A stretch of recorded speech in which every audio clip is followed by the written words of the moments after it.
Are you watching any of the Tokyo Summer Olympics this year, Brother Shu? No, Chen. It turns out that I have a variety of more convenient domestic options if I just want to depress myself.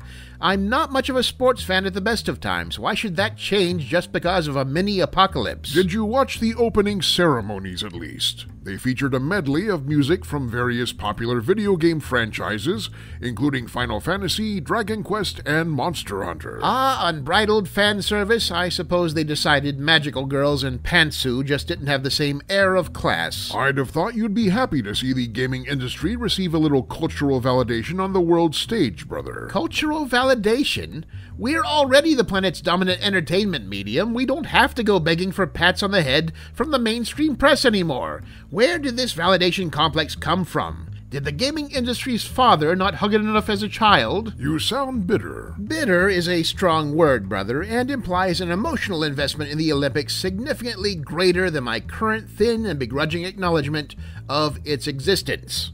In truth, I am indifferent to the entire Olympic structure, and the only emotion I can dredge up without extreme effort is annoyance at society's insistence that the Olympics still has any immediate relevance in the modern era. You're right, you don't sound bitter at all. Well, just listen to yourself, Chen. Cultural validation from a few snippets of video game music played during the Olympics? What culture are we validating? It would be like Tom Brady getting excited because he got a shout-out on Wicked Tuna. People try to watch the Olympics, get bored after 15 minutes, and go play video games, not the other way around. The Olympics should be thankful for the cultural validation of Mario and Sonic occasionally throwing them a licensing bone. A bit harsh, brother, but I suppose you do make a fair point. You know why the original Olympics, the ancient ones, were a big deal, Chan? It was because the competitions meant something. Running, jumping, throwing pointy sticks, these were practical skills with battlefield applications. Being good at these things meant you stayed alive longer. Or made other people die faster, as case may be. Right, and you know what else those skills all have in common? They're all obsolete now. Any given lumpy, middle-aged man eating a double bacon Whopper in an SUV can move faster than the world's fittest gold medal athlete.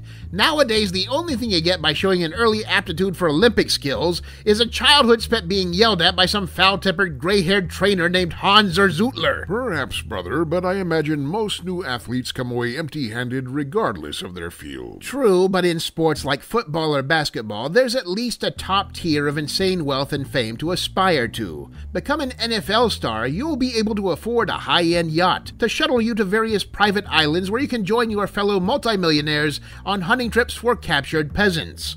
Win a gold medal in gymnastics, on the other hand, and you'll walk away with about enough prize money for a decent mid-size sedan, and the need for decades of awkward tailoring stemming from an intense training regimen that gave you the body of a human-frog hybrid. Surely there must be some merit in bringing the world together in non-violent competition. Only compared to all-out warfare, brother, and that would get way better TV ratings. You want a proper venue for international participation? Look to the 1964 World's Fair. 37 participating nations, technological wonders, Disney theme park prototypes, unbridled commerce, and dozens of open bars. I suppose getting hammered and puking on an animatronic Abraham Lincoln was its own sort of cultural validation.